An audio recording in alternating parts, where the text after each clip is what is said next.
Donc, lorsque nous parlons de la construction d'un diagramme circulaire, cela veut dire que vous partez avec la mesure de tout le cercle. Fondamentalement, tout le cercle mesure 360 degrés parce que vous avez 180 ici et 180 ici quand vous tracez le diamètre. Maintenant, selon la règle de 3 que vous posez, pour avoir la mesure de chaque angle qu'il faut représenter, alors le rayon du cercle que vous avez considéré ici constitue tout simplement le premier côté du premier angle. Et dès que vous prenez la mesure, cette mesure-là vous permet d'avoir le deuxième côté de ce premier angle-là. Ensuite, le deuxième côté du premier angle devient le premier côté de l'angle suivant, qui est le deuxième. Et maintenant, à l'aide de la mesure avec le rapporteur, vous allez trouver sur la graduation le nombre de degrés indiqués. Cela vous permet de tracer encore un rayon passant par le point O et traversant la mesure en degrés indiqués selon la graduation et vous obtenez le deuxième côté de l'angle suivant, lequel à son tour est le premier côté d'un angle futur que vous allez tracer et le deuxième côté de cet angle-là est trouvé en fonction de la mesure de la valeur de cet angle. Si c'est 40 degrés, si c'est 30 degrés, le rapporteur se pose ici et vous faites la mesure pour trouver la valeur et qui vous permet d'obtenir le côté suivant. Et ainsi de suite. Ça veut dire que ce sont des angles adjacents de même sommet haut. Donc, on remarque ici, on obtient toujours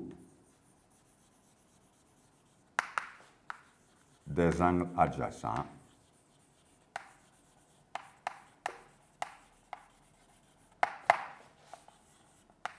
de sommet haut, qui est le centre du cercle. Or, lorsque nous parlons d'angles adjacents, que vous connaissez depuis la 6e, c'est des angles qui ont le même sommet. C'est des angles qui, quand vous regardez les sommets, ils n'ont pas les mêmes côtés.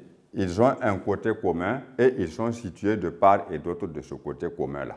Voilà pourquoi on les appelle angles adjacents. Donc, tous les angles que vous construisez les uns après les autres, selon leur mesure que vous trouvez grâce à la règle de 3, vous permet d'obtenir donc des angles adjacents. Et c'est l'ensemble de ces angles adjacents-là qui constitue simplement le diagramme circulaire d'une série statistique. Voilà pourquoi, en général, on vous donne, par exemple, 3 ou 4 maximum, 4 situations maximum, dont il est plus aisé de faire une représentation graphique par un diagramme circulaire. Alors, ceci va nous permettre maintenant de parler du petit 3, parce qu'il y a le diagramme en bâton, il y a le diagramme circulaire, il y a également ce qu'on appelle l'histogramme d'une série statistique, que nous allons voir maintenant en petit 3, qui vient avec une autoréalité. Alors nous poursuivons cette fois-ci au niveau des diagrammes avec le petit 3, où nous allons découvrir ce que c'est qu'un histogramme.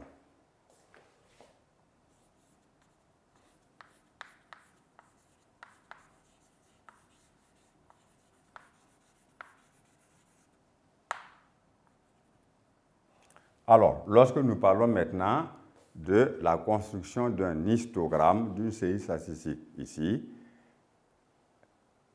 nous avons maintenant des intervalles qui apparaissent. Et alors, toutes les valeurs du caractère ne sont plus des données chiffrées entières.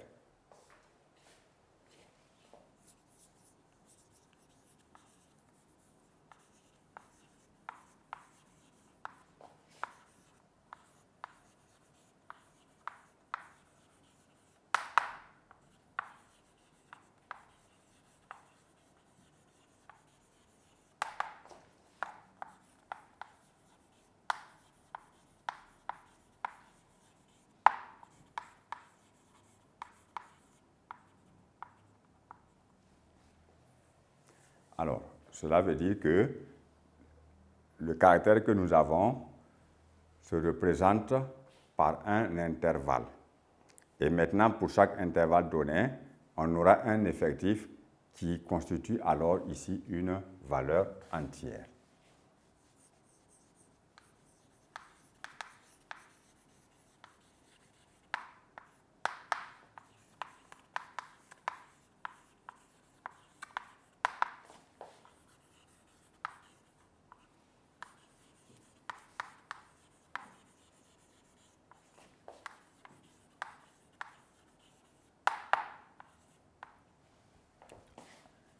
Alors, nous allons construire l'histogramme de la série statistique représentée par le tableau suivant, où nous allons parler également de notes obtenues et nous allons parler du nombre d'élèves correspondants.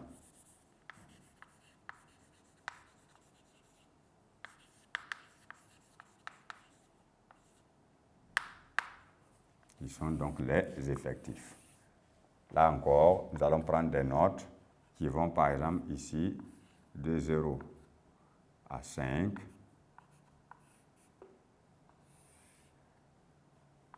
de 5 à 10,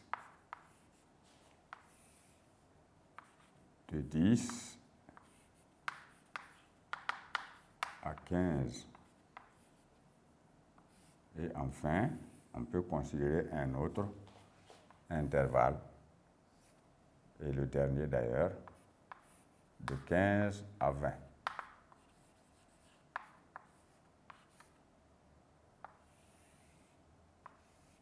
Et nous aurons maintenant l'effectif total de la population que nous étudions, qui constitue simplement les élèves d'une classe donnée.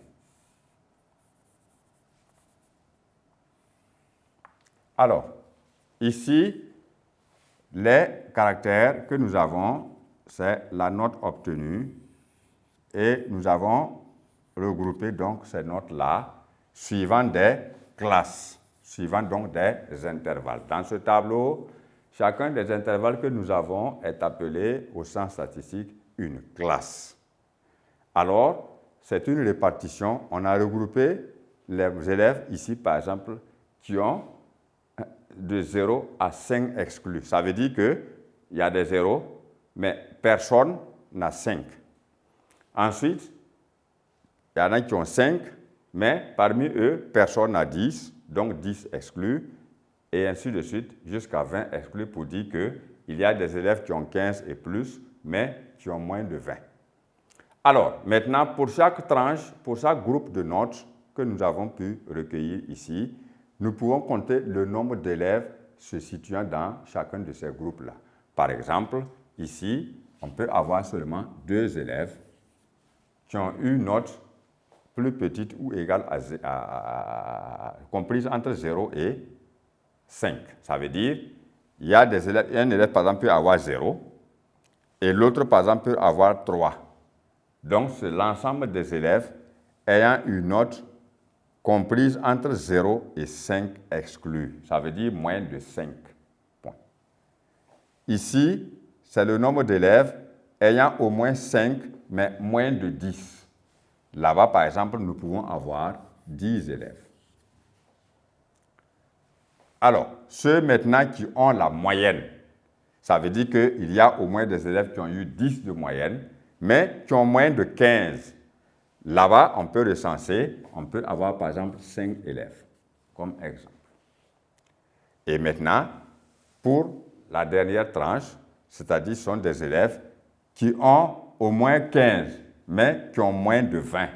Ça veut dire par exemple 15, 16, 17, 17, 50, etc., mais qui n'ont pas eu 20 sur 20. Alors, là-dessus, on peut avoir par exemple 3 élèves. Alors maintenant, quand nous regardons ce que nous avons, le nombre d'élèves que nous avons correspondant à chaque intervalle de notes nous permet de trouver l'effectif total de la classe.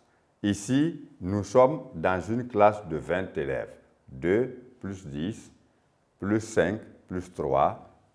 La classe compte par exemple 20 élèves.